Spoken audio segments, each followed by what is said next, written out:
We're live from the University of Accra, finally. It's here, Doctor. Yeah.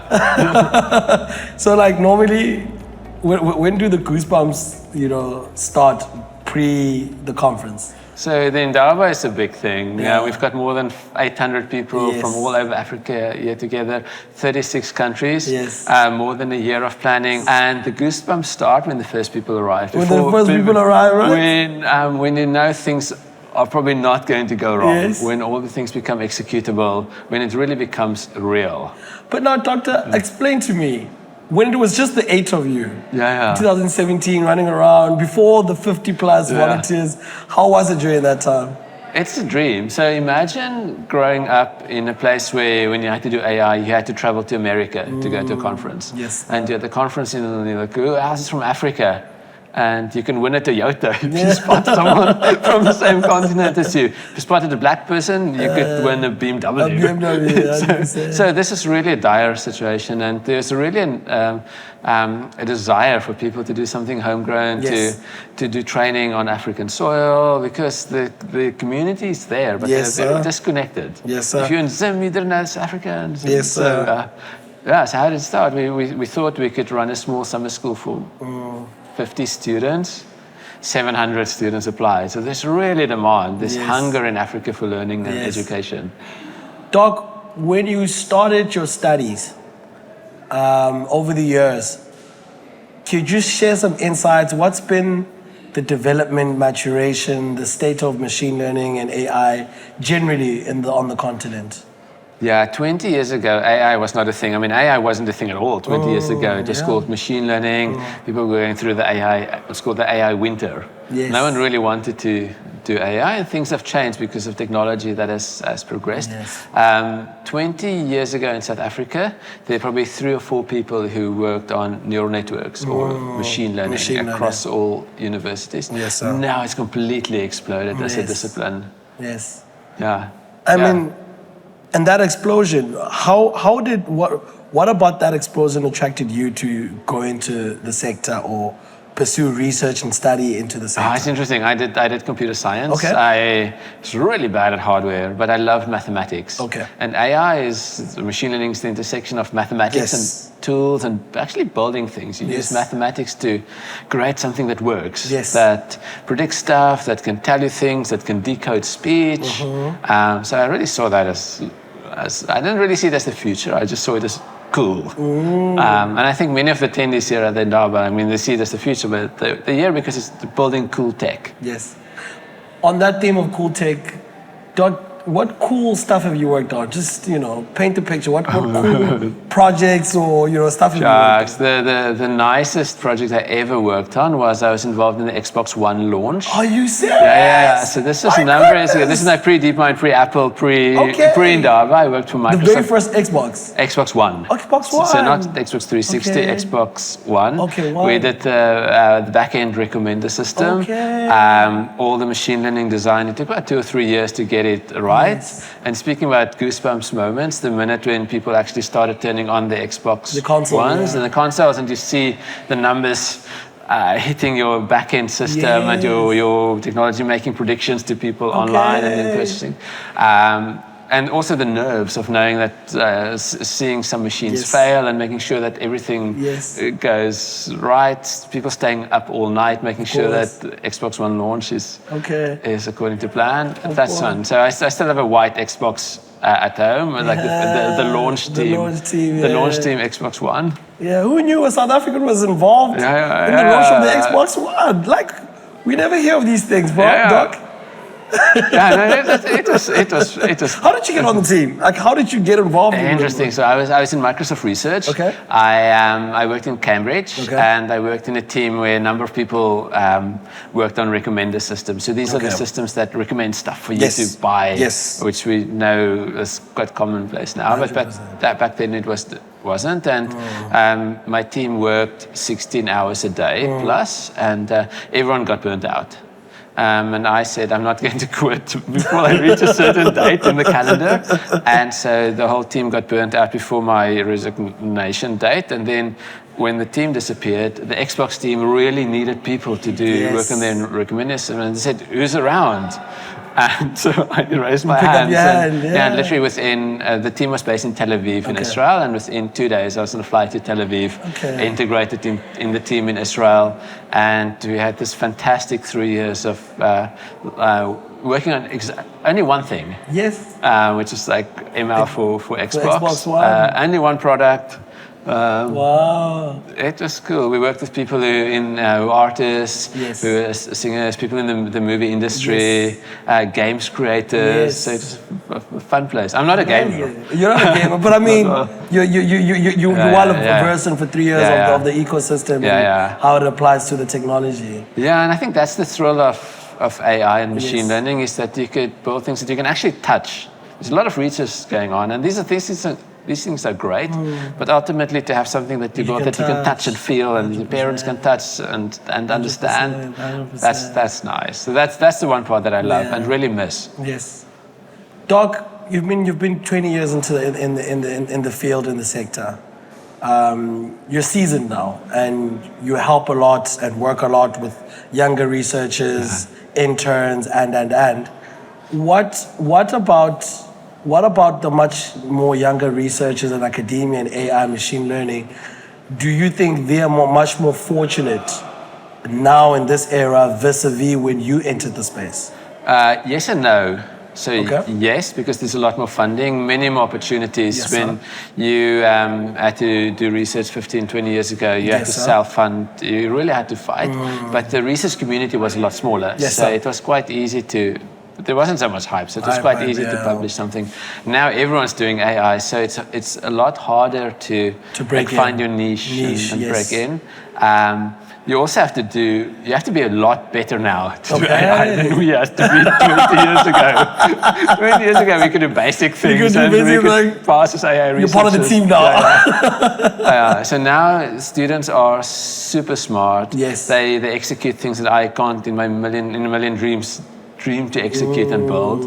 I'm left behind. If I go to the practicals at the deep learning in Durban now, half the pracs I barely understand. It's moved so fast. So, and then you see these students from all across Africa who are completely proficient in the pracs they do. They execute code. They design things that are almost beyond my wildest imagination.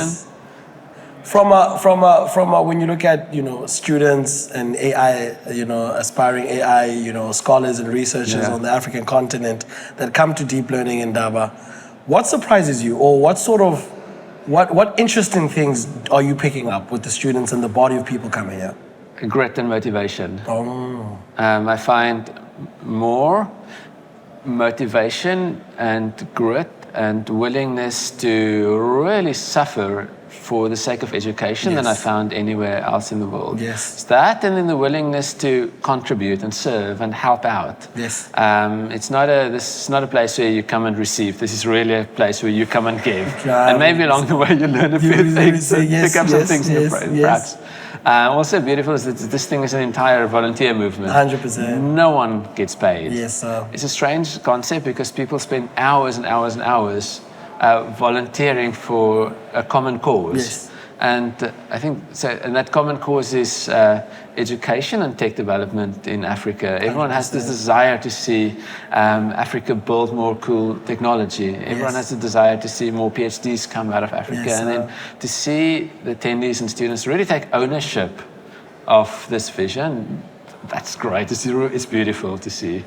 Now, Doc, when you benchmark students and attendees from deep learning in Daba, and you benchmark them with conferences, I mean, all over the world, in Asia, on AI machine learning, where do we rank up? How far or how ahead, or where are we on the scale? We still have a way to go. We compare to American and European conferences, we are 3 or 4 steps behind, I'll just be honest. But then you should also understand that opportunities aren't dished out equally. So with 6 months or a year of training, any of these students would be on par with a student in any of the big universities in Europe. And that's why we do what we do, is opportunities aren't equal. And And so students who are here are supremely talented. Yes, sir. And this is about just giving them an opportunity, a small opportunity, and then they run with it. Yes, sir. What would it take, I mean, just on that thinking, what would it take to get us that one notch up from a resource perspective? And you could go into much more detail. Is it money? Is it just the institutions coming in, the leading institutions in AI, whether it's research centers, whether it's the actual companies? What would it take? Regulation. Okay. Regulation as well. AI is a fast-moving Yes, sir. industry. Yes, sir. Universities move a lot slower. Yes, sir. So if there are ways in which you can get universities to move faster, money always helps. Yes. There's always an attraction for qualified data scientists from Africa to go and work abroad. Critical mass would help. So if there's a big pool of people doing machine learning or AI researches in Johannesburg, say, which there is now, then you'd find people who would have job offers for the US and then they stick around in Joburg because they have a larger community and a sense of purpose. Purpose, 100%. The other thing that I think is really important to realize is in the long run, you have to think about where you can really do pioneering work. Okay. And someone in the panel discussion last night mentioned the difference between well-established institutions and courses and countries and companies and places where things aren't as well established. As well established, yes. And the opportunity that lies in that. Is where things are not well established. 100%. And so if you think, where can you do the most pioneering work? It's like where things aren't well established. Yes. This is now the time of AI. But the time of AI is not going to last. In 10 years' time, it's going to be the time of something else. So the winter's going to come. There will probably be another winter. There's always a moment. So it's now an opportunity for students and researchers in Africa to really dive deep and try and innovate in Africa. And the opportunity for crazy innovation is not going to last forever. Yes. Like then innovation would probably be some other discipline that we can't predict. Yes. In the early days of deep learning in Daba, what were the biggest barriers in terms of putting together the very first one? Or let's say the first couple of ones, the first one or two ones. Can I be honest? Yes, sir. Visas. Visas. It is a pain to travel between countries in Africa. And South African visas are slow. We're not South Africans aren't unique in being very bureaucratic in the way they organize visas. For every event that we have, there are students from one country who can't attend because of some visa issues. Maybe there's something for African governments, African Union. I have no idea who should address this. Yes, when visas aren't the issue, there's always some other thing. That's my one wish, actually, for all of Africa, is that there's a smooth visa system where it's easy to apply for tech jobs in Africa and visas for foreigners to be issued, so that we can sort of get movement and counter the brain drain. Doc, there's a lot of good hype around AI machine learning right now, but there's also a lot of, fears and sort of, a lot of considerations. And I think you touched on some of them. Someone like yourself that's, deep in the sector, what are you, I won't say what you're worried about, what other opportunities do you see from the narrative, what's going on generally in the world and the vacuums that still need to be closed, where we could take advantage of that or take a lead and really lead in terms of research or from a commercialization perspective? Africa has 3,000 languages plus that's being spoken here. If you look at research in languages, English, French, Chinese, or the big languages, and there's a whole long tail of languages that people don't have the knowledge to speak. So what do you speak at home? Soto.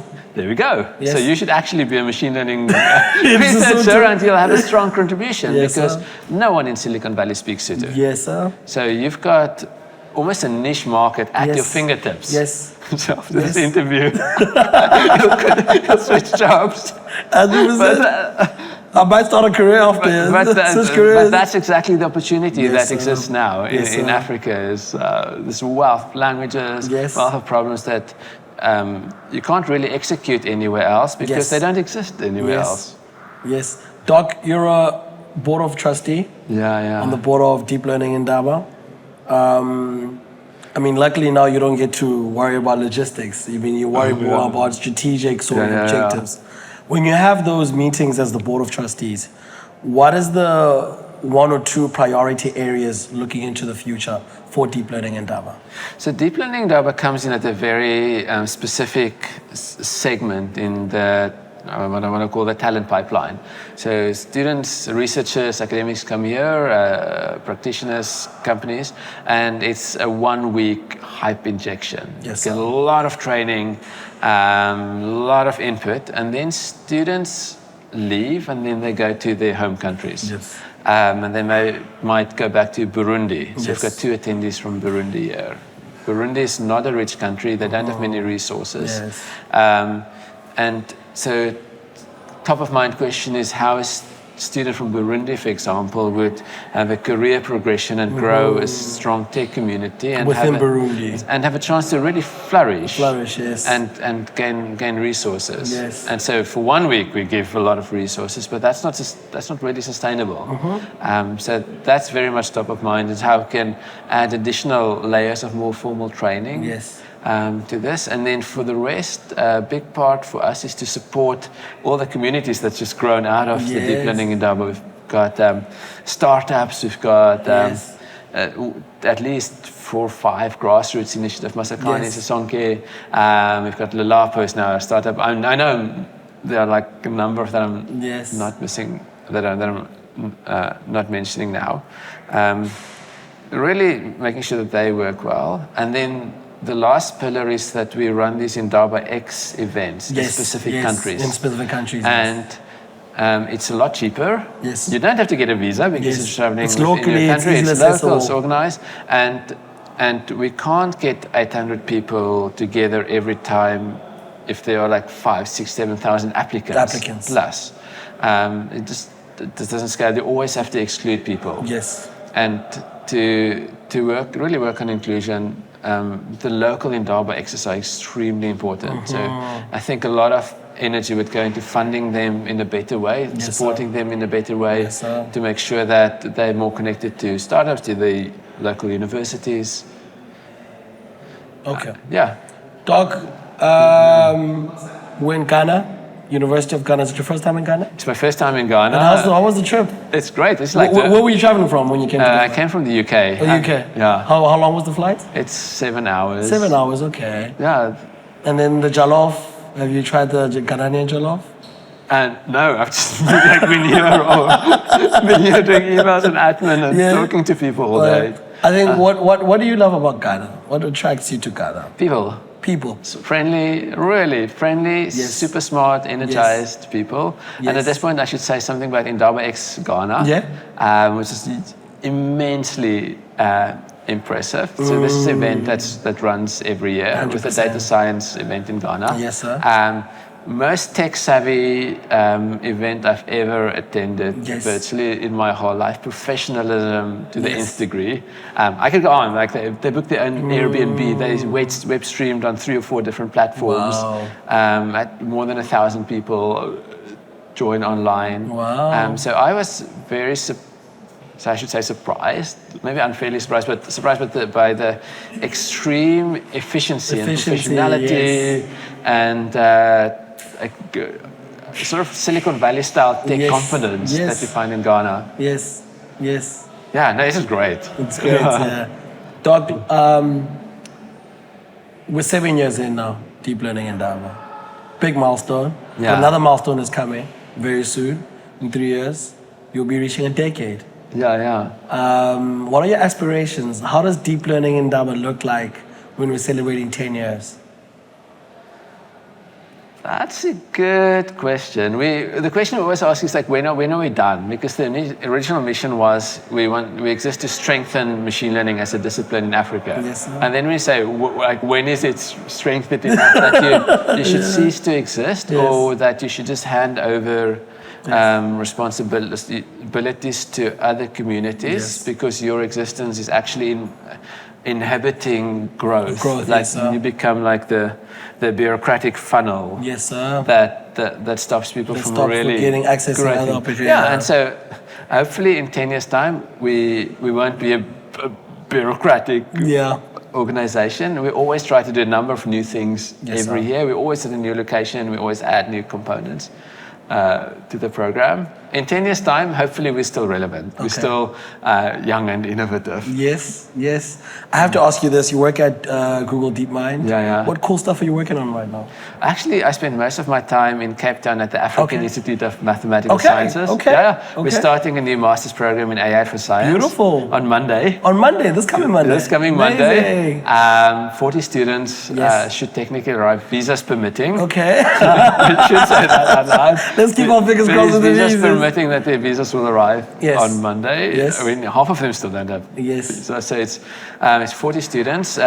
Focus is on artificial intelligence at the intersection of the sciences. Yes. So you're South African, you know the drama when Omicron was discovered. So there's like really good epidemiology happening in SA. Square kilometer array is there. And so then many partners on this journey. Yeah, so that's been my main thing this last year, setting this up. Doctor, thank you so much for joining us. Yeah, you're so welcome. As the official media partner, we're delighted to be here. Can't wait for next year. Neither can we. We need to figure out where it's going to be. Where do you think we should take it? I would. Don't be afraid. I mean, there are a few, like Senegal, Uganda. Okay. I would the really common like country, Senegal. I'm getting a lot of Senegal. I mean, I wouldn't mind Mauritius, but that's not good. That's not people. I think, Doctor, you're thinking about a vacation. You're thinking about a vacation. Ulterior motives there. We've been to Nairobi. We've been to Tunisia. Hopefully, South Africa. The year after that, it's time to go south. Yes. Yes. The challenge is, of course, finding large enough venues now as we're growing. Of course. And venues that are coupled with cheap accommodation. Because we do everything on a shoestring. Yes, sir. Okay. No, thank you very much, Doc. Thank you very much. Thank you.